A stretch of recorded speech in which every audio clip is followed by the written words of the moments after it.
નવરાત્રિના 9 દિવસોમાં આ 3 વસ્તુઓ બીજા પાસેથી ઉધાર ક્યારેય ન લેતા, નહીતર 7 પેઢી સુધી ગરીબી નહીં જાય। દર્શક મિત્રો, નવરાત્રિના આ 9 દિવસો ફક્ત પૂજા પાઠના જ નહીં, પરંતુ તમારા ભાગ્યને બદલનારા સૌથી શક્તિશાળી દિવસો માનવામાં આવે છે।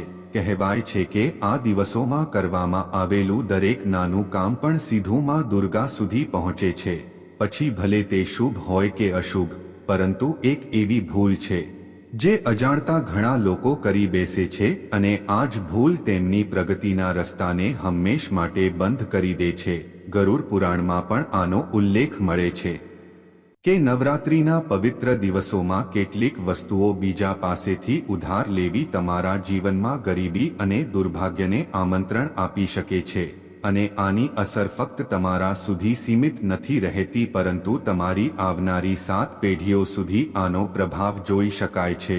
એટલા માટે જો તમે પણ ઈચ્છતા હોવ કે માં દુર્ગાની કૃપા તમારા ઘર પર બની રહે, તો આ 9 દિવસોમાં આ 3 વસ્તુઓને ભૂલથી પણ ઉધાર ન લો। આખરે તે 3 વસ્તુઓ કઈ છે? આવો જાણીએ આ રહસ્યમય અને શિક્ષાપ્રદ કથામાં। સાથે આ રહસ્યમય કથાની શરૂઆત કરીએ। ઘણા સમય પહેલાની વાત છે। એક ખૂબ જ સમૃદ્ધ અને ખુશહાલ રાજ્ય હતું। ત્યાંનો રાજા ખૂબ જ નેક, દયાળુ અને ધર્મ કર્મને માનનારો હતો। રાજાના ખજાનામાં ધન દોલતની કોઈ કમી નહોતી। પ્રજા પણ પોતાના રાજાથી ખૂબ ખુશ હતી। રાજાની એક રાણી હતી। રાણી પાસે સુખ સુવિધાની દરેક વસ્તુ હાજર હતી।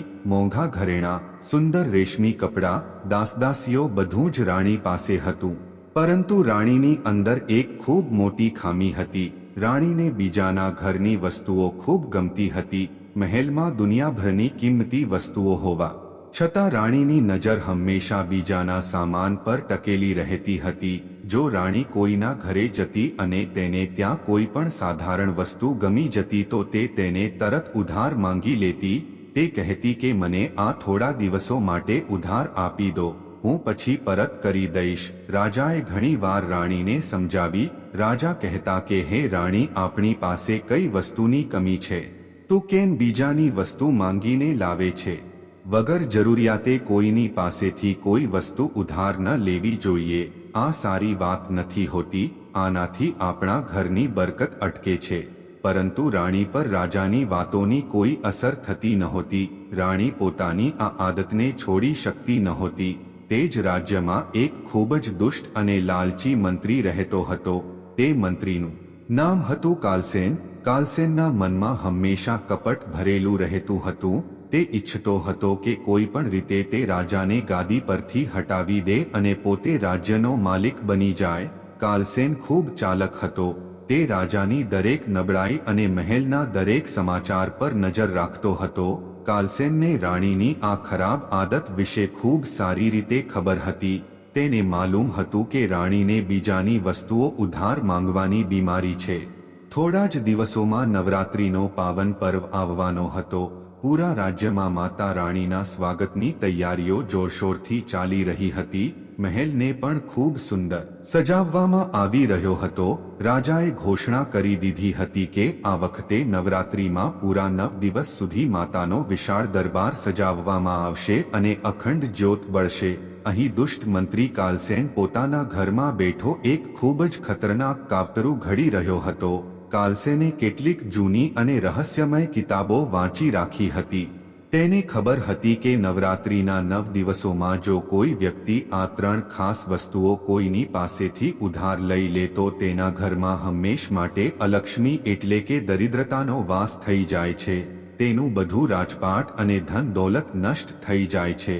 કાલસેને મનમાં ને મનમાં વિચાર્યું કે આજ સૌથી સાચો મોકો છે। જો તે આ 9 દિવસોની અંદર રાણીને તે 3 વસ્તુઓ ઉધાર લેવા પર મજબૂર કરી દે, તો રાજાનું બધું પુણ્ય અને તેનું રાજપાટ પોતાની મેળે ખતમ થઈ જશે। માતા રાણી રિસાઈને મહેલમાંથી ચાલી જશે અને પછી તે આસાનીથી રાજ્યની ગાદી મેળવી લેશે। કાલસેને પોતાના કાવતરાને અંજામ આપવા માટે પૂરી તૈયારી કરી લીધી। તેણે પોતાની પત્નીને પણ આ કામમાં સામેલ કરી લીધી। કાલસેનની પત્ની પણ તેટલી જ ચાલક હતી। નવરાત્રિનો પહેલો દિવસ આવ્યો। પૂરા રાજ્યમાં કલશ સ્થાપના થઈ। મહેલમાં પણ રાજા અને રાણીએ પૂરી વિધિવિધાથી માતા રાણીની પૂજા કરી। માતાની અખંડ જ્યોત પ્રગટાવવામાં આવી। પૂજા પછી મહેલમાં દર્શન કરવા માટે રાજ્યની બધી મોટી મોટી મહિલાઓ અને મંત્રીઓની પત્નીઓ આવવા લાગી। દુષ્ટ મંત્રી કાલસેનની પત્ની પણ સજીતજીને મહેલની અંદર પહોંચી। કાલસેને પોતાની પત્નીને તે પહેલી વસ્તુ આપીને મોકલી હતી જે નવરાત્રિમાં ક્યારે કોઈની પાસેથી ઉધાર ન લેવી જોઈએ। કાલસેનની પત્નીએ બહુ ચાલાકીથી તે વસ્તુ પોતાની પાસે એવી રીતે રાખી હતી કે રાણીની નજર તેના પર જરૂર પડે। કાલસેનની પત્ની જેવી જ રાણીની પાસે પહોંચી અને માતા રાણીની સામે માથું નમાવ્યું। રાણીની નજર તરત તે વસ્તુ પર પડી ગઈ। રાણીની તે જ જૂની આદત ફરીથી જાગી ઉઠી। મહેલમાં આટલી કિંમતી વસ્તુઓ હોવા છતાં પણ રાણીનું મન તે વસ્તુ પર લલચાઈ ગયું। રાણી પોતાની જાતને રોકી શકી નહીં। રાણીએ તરત કાલસેનની પત્નીને પોતાની પાસે બોલાવી।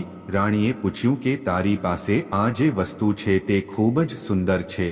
મેં આવી વસ્તુ ક્યારે પહેલા જોઈ જ નથી। આ તું ક્યાંથી લાવી છે? કાલસેનની પત્ની મનમાં ને મનમાં ખૂબ ખુશ થઈ। તેની અને તેના પતિની જાળ કામ કરી રહી હતી, પરંતુ તેણે ઉપરથી ખૂબ જ ભોળપણ બતાવતા કહ્યું કે મહારાણીજી, આ તો ખૂબ જ સાધારણ વસ્તુ છે। તમારી પાસે તો આનાથી પણ કરોડો ગણી વધારે કિંમતી વસ્તુઓ છે। આ તો મારા કોઈ કામની પણ નથી। રાણીની લાલચ વધી ગઈ। રાણીએ કહ્યું, નહીં, મને આ વસ્તુ ખૂબ ગમી રહી છે। શું તું મને આ થોડા દિવસો માટે ઉધાર આપી શકે છે? હું નવરાત્રી પછી તને આ પાછી આપી દઈશ। કાલસેનની પત્નીએ તરત નાટક કરતા કહ્યું કે મહારાણીજી, તમે કેવી વાતો કરી રહ્યા છો? તમે અમારા રાજ્યના રાણી છો। તમે મારી પાસે આ વસ્તુ માંગીને મને શર્મિંદા ન કરો। તમે આ રાખી લો। પરંતુ રાણી પોતાની જીદ પર અડી રહી। રાણીએ કહ્યું, નહીં, હું આ હંમેશ માટે નથી લઈ રહી। હું બસ આને થોડા દિવસો માટે વાપરીશ અને પછી તને પાછી આપી દઈશ। તું બસ આ મને ઉધાર આપી દે। કાલસેનની પત્નીએ તે પહેલી વસ્તુ રાણીના હાથમાં મૂકી દીધી।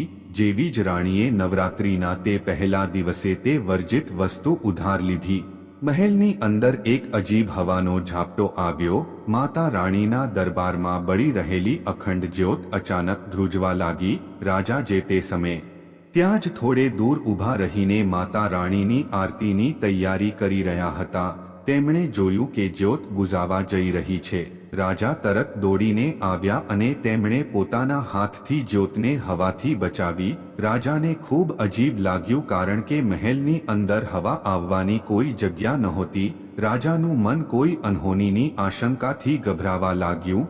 રાજાએ ફરીને રાણી તરફ જોયું। રાણી ખૂબ ખુશ થઈને કાલસેનની પત્ની પાસેથી લીધેલી તે વસ્તુને જોઈ રહી હતી। રાજાને સમજતા વાર ન લાગી કે રાણીએ ફરી કોઈની પાસેથી કોઈ વસ્તુ ઉધાર માંગી લીધી છે। રાજાએ પાસે આવીને રાણીને કડક શબ્દોમાં પૂછ્યું કે રાણી, તે આજે નવરાત્રિના પહેલા દિવસે જ ફરીથી આ ઉધાર માંગવાનું કામ કેમ કર્યું? મેં તને કેટલી વાર સમજાવી છે કે બીજાની વસ્તુઓ પર નજર ન રાખ। રાણીએ બેદરકારીથી જવાબ આપ્યો કે મહારાજ, તમે પણ નાની નાની વાતોને આટલી મોટી બનાવી દો છો। મેં તો બસ થોડા દિવસો માટે આ વસ્તુ લીધી છે। આમાં કયો પાપ થઈ ગયો? મંત્રીની પત્ની પોતે પોતાની ખુશીથી આપી રહી હતી। રાજાએ કહ્યું કે ખુશીથી આપવું અલગ વાત છે અને તારું આ રીતે માંગવું અલગ વાત છે, અને તે પણ નવરાત્રિના આ પાવન દિવસોમાં, જ્યારે આપણે ફક્ત માતાની ભક્તિ કરવી જોઈએ। તારું મન બીજાના સન્માનમાં અટવાયેલું છે। પરંતુ રાણીએ રાજાની એક ન સાંભળી અને તે વસ્તુ લઈને પોતાના રૂમમાં ચાલી ગઈ। અહીં કાલસેનની પત્ની ત્યાંથી હસતી હસતી પોતાના ઘર તરફ પાછી ફરી। ઘરે પહોંચીને તેણે બધી વાત પોતાના દુષ્ટ પતિ કાલસેનને જણાવી। કાલસેન આ સાંભળીને ખુશીથી નાચવા લાગ્યો। તેણે કહ્યું કે ખૂબ સરસ, આપણો પહેલો વાર ખાલી નથી ગયો। રાણીએ તે પહેલી વસ્તુ ઉધાર લઈ લીધી છે જે નવરાત્રિમાં ઘરની બરકતને ખતમ કરી દે છે। હવે મહેલમાં અલક્ષ્મીએ પોતાનું પહેલું કદમ મૂકી દીધું છે। હવે બસ 2 વસ્તુઓ છે જેમને ઉધાર આપવાની બાકી છે। જેવી જ રાણી તે ત્રણેય વસ્તુઓ ઉધાર લેશે, રાજાનો સર્વનાશ નિશ્ચિત છે। તે જ રાતે મહેલમાં કેટલીક અજીબ ઘટનાઓ બનવા લાગી. રાજા જ્યારે સૂતા હતા તો તેમને ખૂબ જ ડરામણા સપના આવવા લાગ્યા. સપનામાં રાજાએ જોયું કે તેમનો બધો ખજાનો ખાલી થઈ ગયો છે. મહેલની દિવાલો તૂટી રહી છે અને તેમની પ્રજા ભૂખથી તડપી રહી છે. રાજા પરસેવે રેબઝેબ થઈને અચાનક ઊંઘમાંથી જાગી ગયા. રાજાનું દિલ ખૂબ ઝડપથી ધબકી રહ્યું હતું. તેમને સમજમાં નહોતું આવતું કે આવું સપનું કેમ આવ્યું. રાજાએ ભગવાનનું નામ લીધું અને પાણી પીધું, પરંતુ તેમના મનની બેચેની હજુ શાંત નહોતી થઈ રહી. રાજાને લાગતું હતું કે કોઈ ચોક્કસ ખૂબ મોટું સંકટ પોતાના રાજ્યમાં આવવાનું છે. સવાર થઈ નવરાત્રિનો બીજો દિવસ શરૂ થયો. મહેલમાં ફરીથી માતા રાણીની પૂજા શરૂ થઈ ગઈ, પરંતુ રાજાનું મન પૂરી રીતે નહોતું લાગી રહ્યું. રાજા વારંવાર રાણી તરફ જોઈ રહ્યા હતા. રાણી બિલકુલ બેફિકર હતી. તેને કોઈ વાતની કોઈ ચિંતા નહોતી. કાલસેન આજે ફરીથી એક નવી ચાલ ચાલવાની તૈયારી કરી રહ્યો હતો. આજે તેણે રાણીને તે બીજી વસ્તુ ઉધાર આપવાની હતી. કાલસેન જાણતો હતો કે રાણીની લાલચ હવે વધી ગઈ છે. જો આજે તેને કોઈ બીજી વધારે આકર્ષક વસ્તુ બતાવવામાં આવી તો તે તેને પણ માંગ્યા વગર નહીં રહી શકે. કાલસેને આજે પોતાની એક ખાસ દાસીને મહેલમાં મોકલી. દાસીના હાથમાં તે બીજી વસ્તુ હતી. દાસીને કાલસેને ખૂબ સારી રીતે સમજાવી દીધું હતું કે તેને રાણીની સામે જઈને શું કરવાનું છે અને કેવી રીતે રાણીને તે વસ્તુ ઉધાર લેવા માટે ઉકસાવવાની છે. દાસી મહેલમાં પહોંચી ગઈ. રાણી તે સમયે પોતાના રૂમની બહાર બેઠેલી હતી. દાસી ધીરે ધીરે રાણીની પાસેથી પસાર થઈ. દાસીના હાથમાં જે વસ્તુ હતી તે ખૂબ જ અદ્ભુત હતી. રાણીની નજર જેવી જ તે વસ્તુ પર પડી, રાણીની આંખો ફાટી ગઈ. રાણીએ તરત દાસીને બૂમ પાડી. રાણીએ પૂછ્યું, એ દાસી ઊભી રહે, તારા હાથમાં શું છે?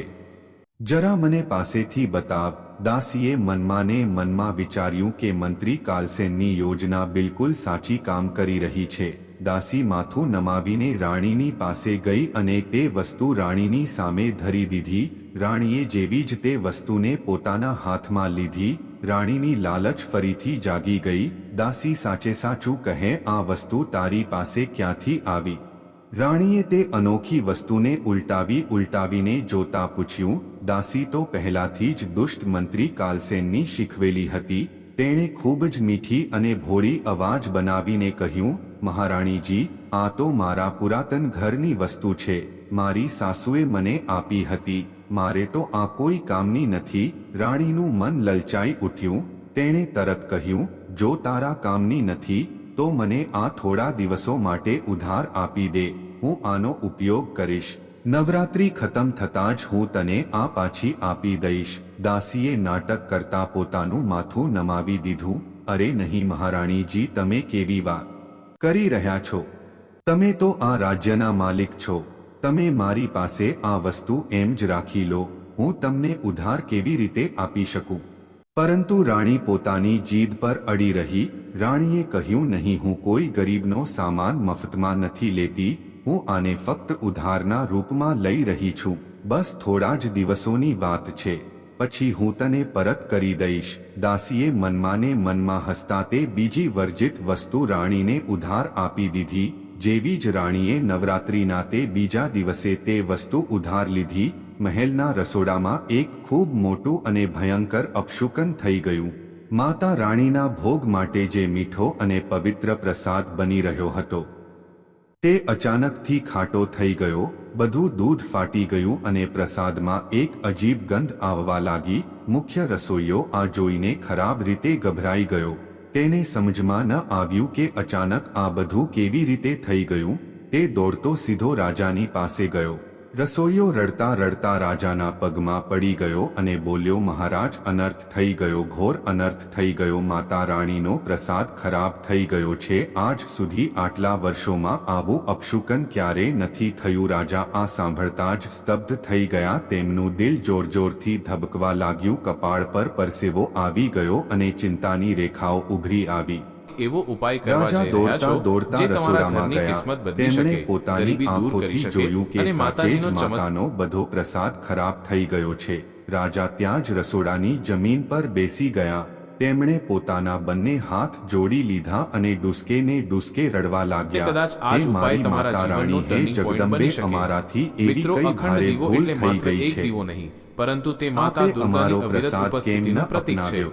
જ્યારે હે કોઈ માં, ભક્ત મારા નવરાત્રિના રાજ્ય અને પવિત્ર મારા દિવસોમાં દીવો પરિવારની પ્રગટાવે રક્ષા છે કરજો. અને તેને સતત 9 રાજાની દિવસ સુધી આંખોમાંથી પ્રગટતો આંસુ રાખે છે, રોકાવવાનું ત્યારે એ નામ જ દીવો માત્ર નહોતા લઈ પ્રકાશ રહ્યા. આપતો નથી, રાજાનું પરંતુ મન ખૂબ ગભરાઈ રહ્યું હતું. તેમને ગઈ રાતનું તે ડરામણું સપનું યાદ આવવા લાગ્યું, જેમાં તેમનો ખજાનો ખાલી થઈ ગયો હતો. ત્યારે જ રાજાની નજર તે દાસી પર પડી જે રાણીના રૂમમાંથી બહાર નીકળી રહી હતી. રાજાને તરત શંકા થઈ. તે ભારે ડગલે ચાલતા સીધા રાણીના ખંડમાં ગયા. તેમણે જોયું કે રાણી ખૂબ જ ખુશ થઈને પોતાના હાથમાં એક નવી અને વિચિત્ર વસ્તુ પકડીને બેઠી હતી. રાજાનું માથું ચકરાઈ ગયું. તે સમજી ગયા કે શું વાત છે.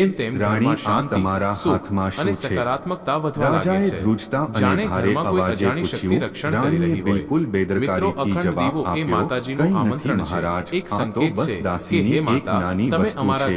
મને ગમી તો મેં થોડા દિવસો માટે ઉધાર લઈ લીધી. આ સાંભળતા જ રાજાએ પોતાનું માથું કૂટ્યું. હે ભગવાન, તે આ શું કરી નાખ્યું? રાણી, ગઈકાલે મંત્રીની પત્નીની એક વસ્તુ ઉધાર લીધી અને આજે તે દાસી પાસેથી ઉધાર લઈ લીધું. નવરાત્રિના આ સૌથી પવિત્ર દિવસોમાં તું આ કેવું પાપ કરી રહી છે? રાજાએ ખૂબ જ દુઃખી થઈને પોતાની રાણીને સમજાવતા કહ્યું, રાણી, તું મારી વાત કેમ નથી સમજતી? જરૂરિયાત વગર કોઈની પાસેથી માંગીને લાવેલી વસ્તુ ઘરમાં ક્યારેય બરકત નથી લાવતી. આપણા મહેલમાં આજે ખૂબ જ મોટું અપશુકન થયું છે. માતાનો પ્રસાદ બગડી ગયો છે. મને બહુ ડર લાગી રહ્યો છે કે ક્યાંક આપણો સર્વનાશ ન થઈ જાય. પરંતુ રાણીને રાજાની કોઈ વાત પર બિલકુલ વિશ્વાસ નહોતો.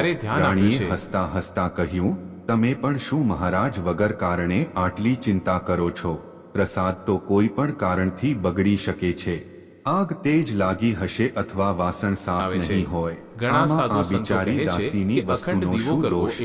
તમે તો દરેક વાતમાં શંકા કરો છો. રાજા ખૂબ જ લાચારી અનુભવી રહ્યા હતા. તે પોતાની રાણીને કેવી રીતે સમજાવે? રાજા ચૂપચાપ ત્યાંથી ચાલ્યા ગયા અને મહેલમાં બનેલા માતા રાણીના મંદિરમાં જઈ મૂર્તિ સામે બેસી ગયા. તે દિવસ રાત માતાને પોતાના પરિવારની સલામતીની પ્રાર્થના કરવા લાગ્યા. इधर તે દાસી પોતાના દુષ્ટ મંત્રી કાલસેનના ઘરે પહોંચી. તેણે કાલસેનને પૂરી વાત જણાવી. દાસીએ જણાવ્યું કે કેવી રીતે રાણીએ તે બીજી વસ્તુ ખુશી ખુશી ઉધાર લઈ લીધી છે અને કેવી રીતે મહેલમાં પ્રસાદ બગડવાનું ભારે અપશુકન પણ થઈ ગયું છે. કાલસેન આ સાંભળીને ખુશીથી નાચવા લાગ્યો. તે જોર જોરથી હસવા લાગ્યો. મારું કામ બની ગયું. રાણીએ બીજી વસ્તુ પણ ઉધાર લઈ લીધી. હવે મહેલમાં અલક્ષ્મી પૂરી રીતે ઘૂસી ચૂકી છે. રાજાનો ખજાનો હવે ખાલી જ થવાનો છે. રાજાનો સમય હવે ખતમ સમજો. કાલસેન પોતાની પત્નીને બોલ્યો, હવે બસ એક છેલ્લો દાવ બાકી છે. તે ત્રીજી વસ્તુ. જો રાણીએ તે ત્રીજી વસ્તુ ઉધાર લઈ લીધી તો પછી રાજાને રસ્તા પર આવતા કોઈ નહીં રોકી શકે. 7 પેઢી સુધી રાજાના પરિવારમાં ગરીબી નહીં જાય. નવરાત્રિના દિવસો ધીરે ધીરે વીતી રહ્યા હતા. આખું રાજ્ય માતાની ભક્તિ અને ખુશીમાં ડૂબેલું હતું. પરંતુ રાજાના મહેલમાં એક વિચિત્ર શાંતિ અને ઉદાસી છવાઈ ગઈ હતી. રાજા આખો દિવસ ચિંતામાં ડૂબેલા રહેતા. તેમણે બરાબર ખાવા પીવાનું પણ છોડી દીધું હતું. મહેલના તમામ નોકર ચાકર પણ ડરેલા હતા. સૌને અંદર ને અંદર લાગી રહ્યું હતું કે મહેલમાં કંઈક બહુ મોટું ખરાબ થવાનું છે. પરંતુ રાણી હજુ પણ પોતાની જ દુનિયામાં મસ્ત હતી. તેને કોઈ વાતની પરવા નહોતી. કાલસેન હવે તેની છેલ્લી અને સૌથી મોટી ચાલ ચાલવાનો હતો. આ ત્રીજી વસ્તુ સૌથી વધુ ખતરનાક હતી. કાલસેને એક ખૂબ જ વૃદ્ધ અને ગરીબ દેખાતી સ્ત્રીને પકડી. તેણે તે વૃદ્ધ સ્ત્રીને લાલચ આપીને થોડા પૈસા આપ્યા અને તે ત્રીજી વસ્તુ તેના હાથમાં પકડાવી દીધી. કાલસેને તે સ્ત્રીને બરાબર સમજાવ્યું કે તેને મહેલમાં જઈને જોર જોરથી રડવાનું નાટક કરવાનું છે અને ગમે તે રીતે રાણીને આ ત્રીજી વસ્તુ ઉધાર આપી દેવાની છે. નવરાત્રિનો 8મો દિવસ એટલે કે મહાઅષ્ટમીનો પવિત્ર દિવસ આવી ગયો. આ દિવસ ખૂબ જ ખાસ હોય છે.